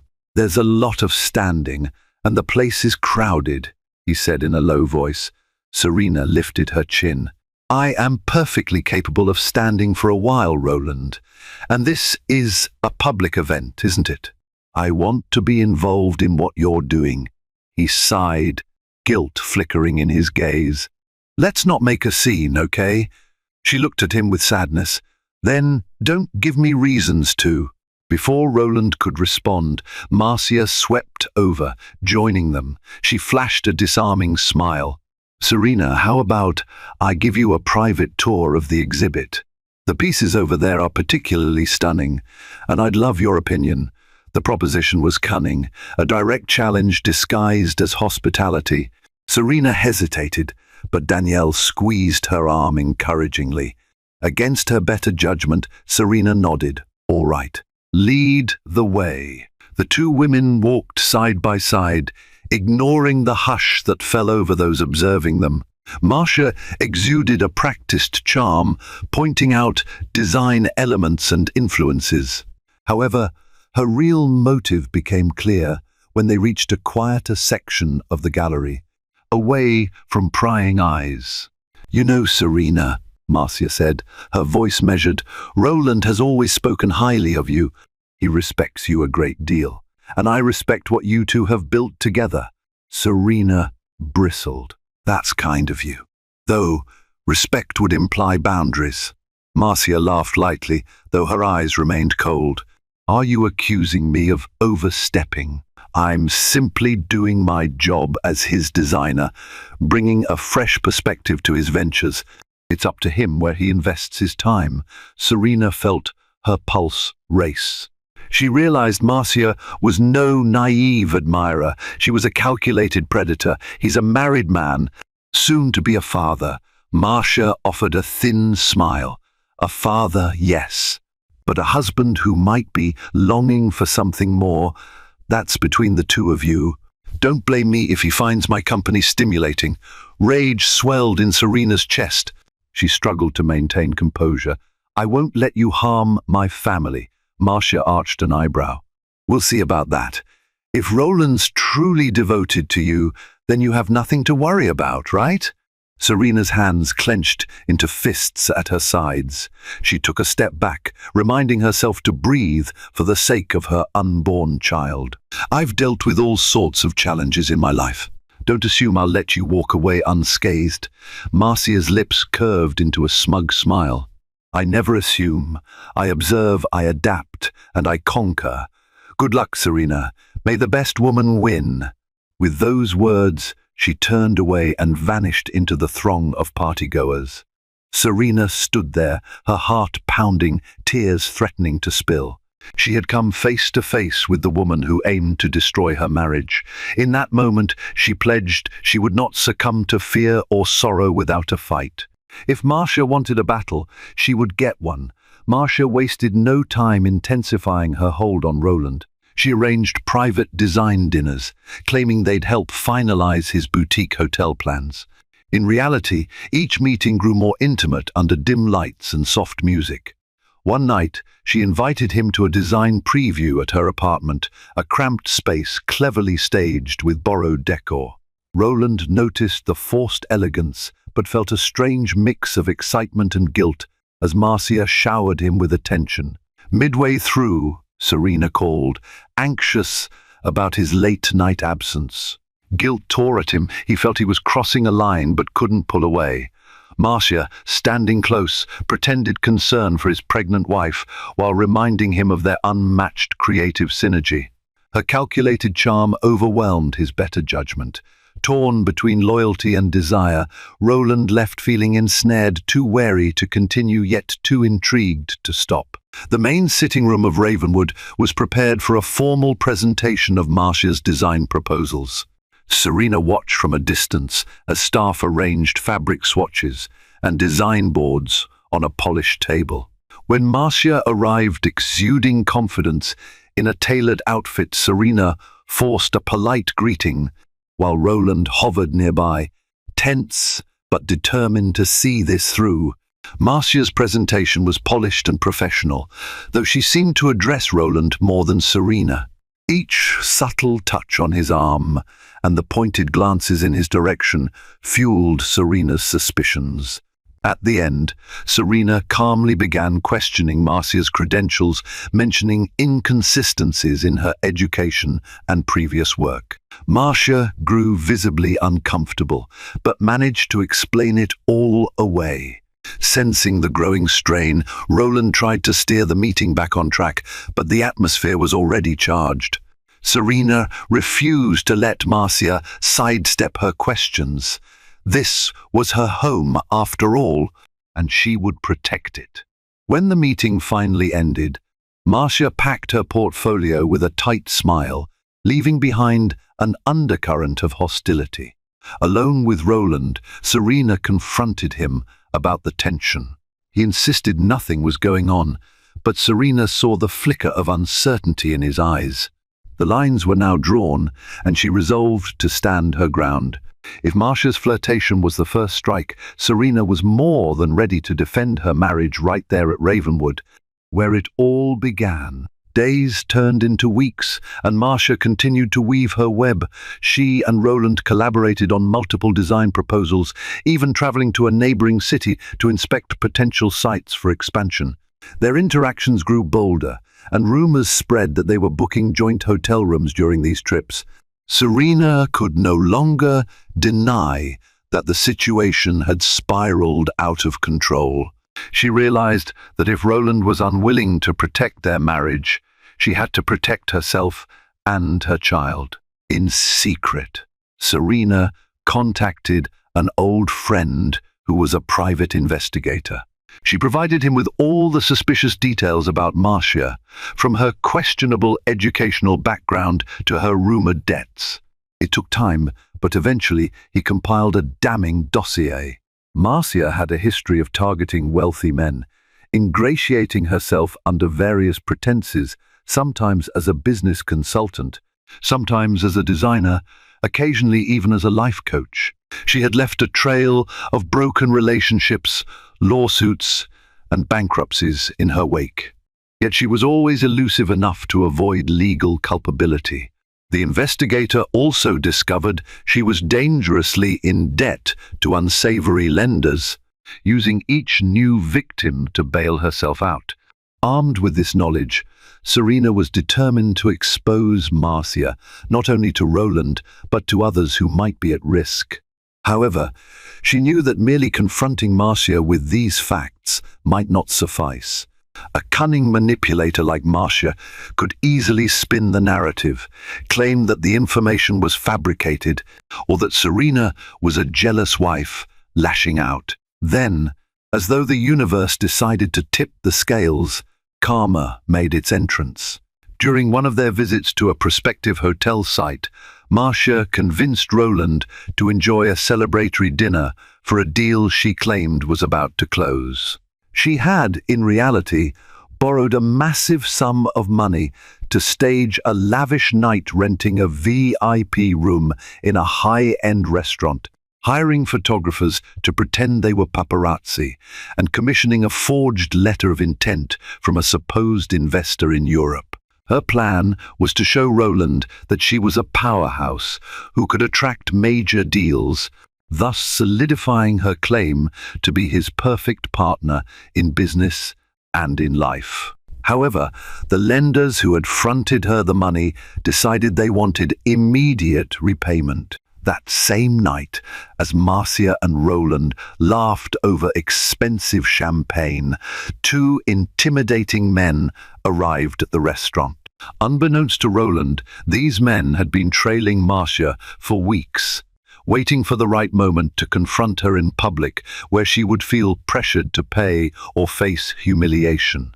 "Listen, Dupont," one of the men said, sidling up to their table. "We need to talk." Marcia's face went pale. Roland, startled, looked up. "Is there a problem?" The second man eyed Roland dismissively, addressing Marcia directly. "You owe a substantial sum, Miss Dupont." "Time's run out." Embarrassed and angry, Marcia tried to hush them. "This is not the place." "I'll get you the money soon." The men exchanged a cold glance. "You've said that before." Roland stood, attempting to regain control. "Gentlemen, let's handle this civilly." They stared him down. "This doesn't concern you, Mr. Blackwood. This is between us and Miss Dupont." The restaurant's well-heeled patrons began to notice the commotion. Marcia, panicked, begged Roland to pay off the men on her behalf, promising she would repay him once her investor funds came through. Realizing that he was now entangled in a scandalous scene, Roland hesitated, but he had come too far to back out gracefully. Against his better judgment, he wrote a check to settle Marcia's debt, much to the men's satisfaction. Once they left, Roland turned to Marcia, appalled. "What in the world have you gotten yourself into? Who are these people?" Marcia fumbled for an explanation, tears in her eyes. She concocted a tale of short-term cash flow issues and a big European deal that was due to finalize any day now. She painted herself as a victim of circumstance, professing gratitude for Roland's kindness. Yet, seeds of doubt finally rooted in Roland's mind. This was all too suspicious, too shady, and he realized how precarious his situation had become. Still, Marcia had a stranglehold on his emotional vulnerability. He felt partly responsible for her. He rationalized that once the big deal materialized, everything would be fine. But karma wasn't done yet. The next morning, Roland returned to Ravenwood. His eyes were heavy with exhaustion, and he looked visibly shaken. Serena took one look at him and sensed that something dramatic had occurred. She debated whether to confront him with the dossier on Marcia right away or to see if he would come clean on his own.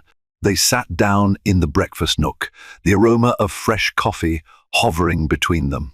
Serena steeled herself. "Roland, we need to talk." He exhaled, nodding wearily. "I know."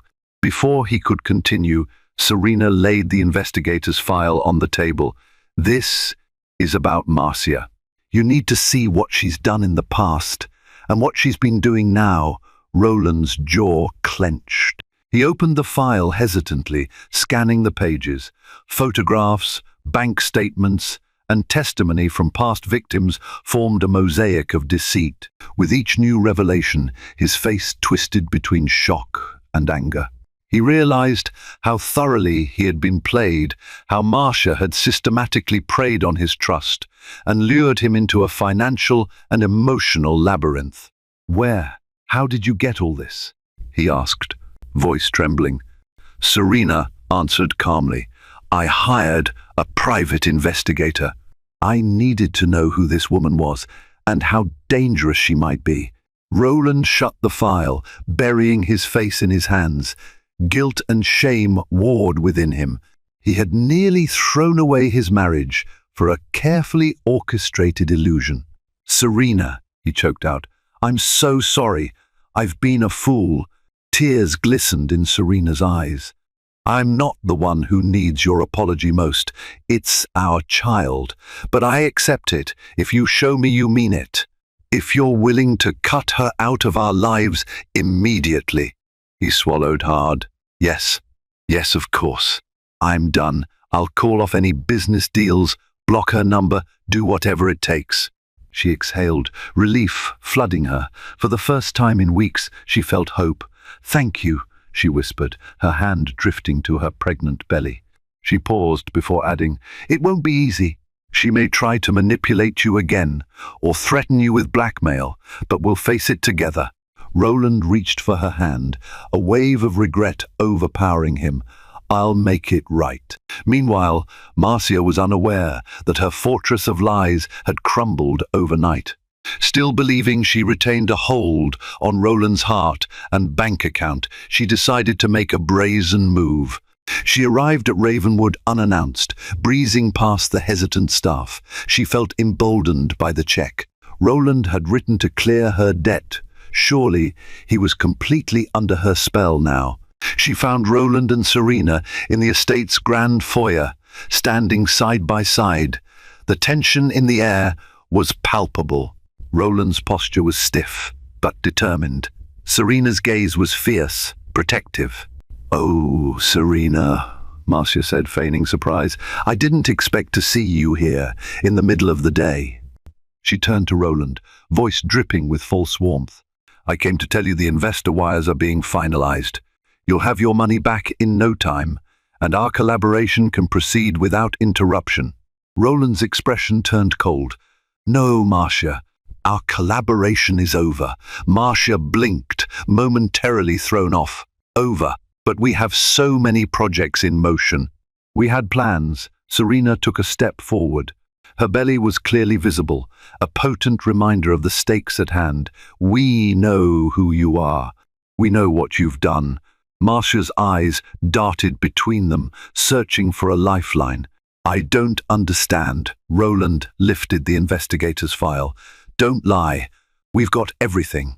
Your scams, your false credentials, your manipulations." Marcia's composure wavered. She realized that the game was up. In desperation, she tried one last trick, painting herself as the wronged party. "Roland, you can't believe all those lies. I would never hurt you. I love you. I can give you so much more than she ever could. Don't you see how she's poisoning your mind against me?" Roland stood firm. "No, Marcia, I'm done." Marcia's face twisted, desperation giving way to rage. "You don't know what you're throwing away, Roland. I'll ruin you. I'll go to the press, claim you seduced me, exploited me. Suddenly, Serena stepped in front of Roland, her posture regal, her eyes burning with maternal protectiveness. She stared Marcia down. Marcia reflexively took a step back, a flicker of fear crossing her face at the intensity of Serena's glare. And then Serena uttered a single powerful word, one that encompassed the full force of her love, her fury, and her determination to protect her family. "Out." It was not a shout, not a request, but a command. One syllable that carried the weight of a woman who would no longer be victimized, a soon-to-be mother who refused to let her child's father be ensnared by a predator. That single word struck Marcia like a slap. For a moment she wavered, caught between indignation and the realization that she had lost. Something in Serena's unwavering stance, the fierce maternal energy radiating from her, made Marcia recoil. It was as though she sensed a greater power, one that she could not match. Wordless, she turned on her heel and stormed out of Ravenwood Manor, her carefully crafted schemes crumbling to dust behind her. Within days, Marcia felt the fallout of her defeat. Roland cancelled every design contract and sent cease and desist letters, barring her from contacting him or his businesses. Word spread among the city's elite. Her reputation, already fragile, was shattered. The aristocratic circles that once opened their doors to her turned hostile. Events, showrooms, and potential clients blacklisted her. The unscrupulous lenders she owed returned, demanding further payment. She had no protector now, no benefactor to bail her out. She was left vulnerable and destitute, haunted by the knowledge that she had lost the biggest mark of her life. Meanwhile, Serena and Roland began the slow process of mending their relationship. It was not simple. There were nights of arguments, tears, and soul-searching. However, the ordeal also forced them to confront weaknesses in their marriage that they had previously overlooked. In time, they found a deeper, more honest understanding of each other. Roland vowed to never again take Serena's love for granted or allow a stranger to drive a wedge between them. When Serena finally went into labor some weeks later, Roland was by her side, holding her hand, praying for the safe arrival of their child. In the hospital room, amid the beeping monitors and sterilized walls, they welcomed a baby girl into the world. As the tiny infant wailed her first cry, the burdens of betrayal and doubt seemed to lift. Serena cradled the child in her arms, tears of joy streaming down her cheeks, while Roland gently kissed his daughter's forehead. Marcia's name was never mentioned in that hospital room. She had become a fleeting spectre of misfortune, a hard lesson about the vulnerability even the wealthy could face. In the months and years that followed, the story of the mistress who tried to steal the millionaire circulated through Chicago's high society as a cautionary tale. And though some might have relished the drama, those who truly knew Serena Blackwood admired her for standing firm, for speaking a single word that shattered an illusion and preserved a family. Thank you for joining us on this tumultuous journey into a world of deception, heartbreak, and ultimate redemption. We've witnessed how ambition can twist minds, how trust can be tested, and how one woman's resolve to protect her family proved more powerful than any mistress's cunning. In the end, the truth prevailed, the false beauty of lies was exposed, and karma delivered its final blow. Most importantly, we learned that a marriage tested can become stronger, and that a new life, their baby girl, symbolizes hope for a better, more honest tomorrow.